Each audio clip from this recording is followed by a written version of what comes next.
Hello everyone. In continuation to our previous modules, so we will discuss in this module individual behavior.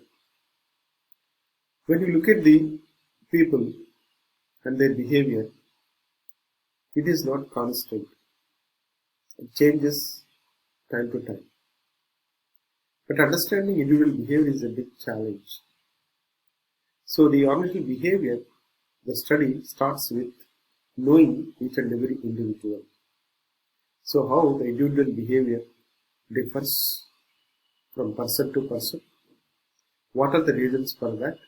So such things we are going to learn from this module. So this module, video 48, is meant for understanding the individual behavior and then the reasons for differentiation from one person to another person. We all know that no two individuals look like same. No two individuals behave in a similar fashions. So why each and every individual possess very unique behavior? So that is kind of the field one has to study and understand, so that it is easy for us to predict individual behavior in the workplace, so that we can manage them in a proper manner. Right? If you just look at the individual behavior, there are four factors that affect individual behavior in organizational context, right? So these four under two categories. One, driving behavior. Second, provide opportunities and constraints, right? When you provide opportunities and constraints, then you will find the individual behavior differs, right? And at the same time, you look at the driving behavior. So there are some forces behind.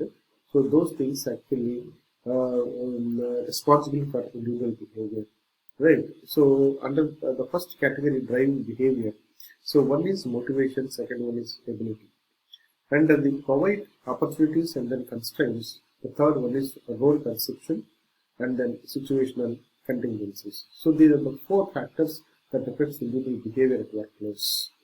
Right. If you look at these level diagrammatic presentations, the model of individual behavior.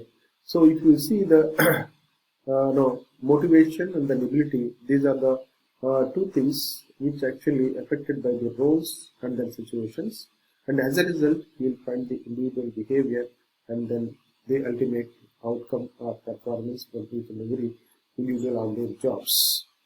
So these are actually, if you look at the four factors that affect individual behavior.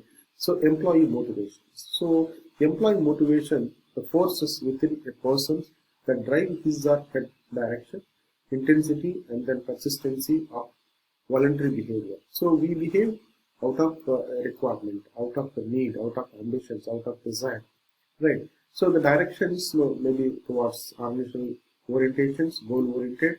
Intensity is something about amount of efforts, and then persistency, that is continuing the efforts. So these are the certain issues under employee motivations. So if you look at the ability is something related to natural aptitude, learning capacities, and competency versus person's job fit. Right. If you look at the nature's natural aptitude, that is based on the talent, the size, and the capabilities. So and then can't be learned or acquired. So it is something you can see that inbuilt, right? Inherently, so one has to get these abilities, and then learned capabilities, something can be taught and then learn the physical and then mental skills. So acquiring such things by attending the courses or training programs, that is the another thing related to ability.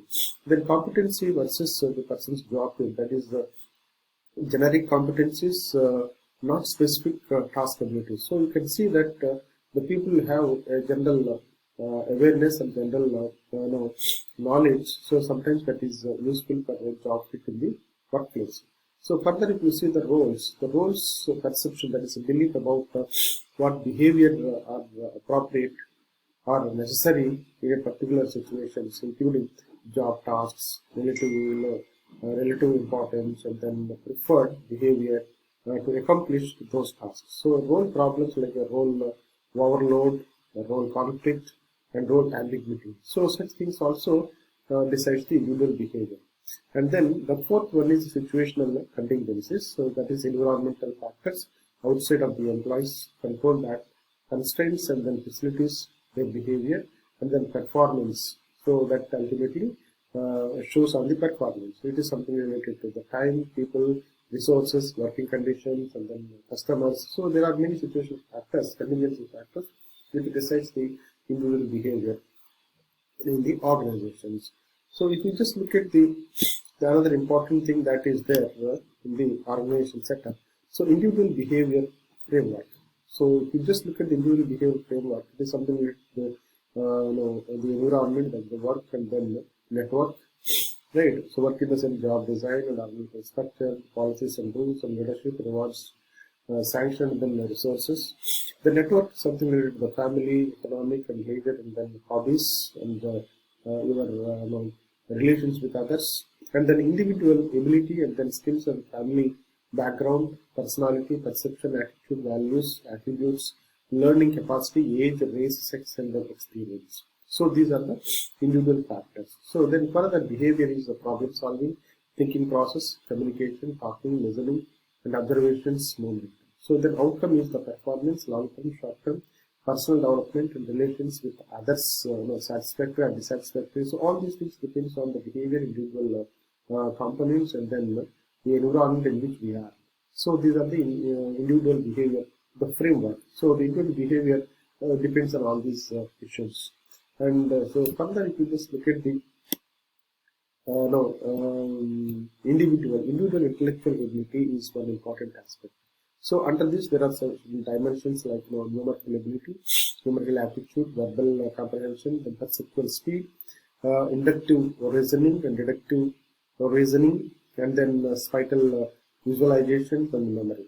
So these are the elements. So if you just look at the description, under each dimension we will find the individual abilities and skills and knowledge. So then the jobs related also. So if it is accounting, then you can see the numerical aptitude, the ability to do speedily and then accurate mathematics. So similarly, you can see that the memory is the ability to retain and then recall the past. So this is something related to the salespersons, remembering the names of the customer and then remembering the product and the features, right, or services. So how you can just deal with the people. So you need a very strong memory. So like that, the intellectual ability is one important that varies from person to person. That way you can see that the difference in the behavior. So further, if you look at the physical ability, the physical ability in the sense it is something related to the dynamic strength, trend strength, the static strength, and explosive strength. And they're all these strength factors. So then the second category is the flexibility factors. So extended flexibility, dynamic flexibility.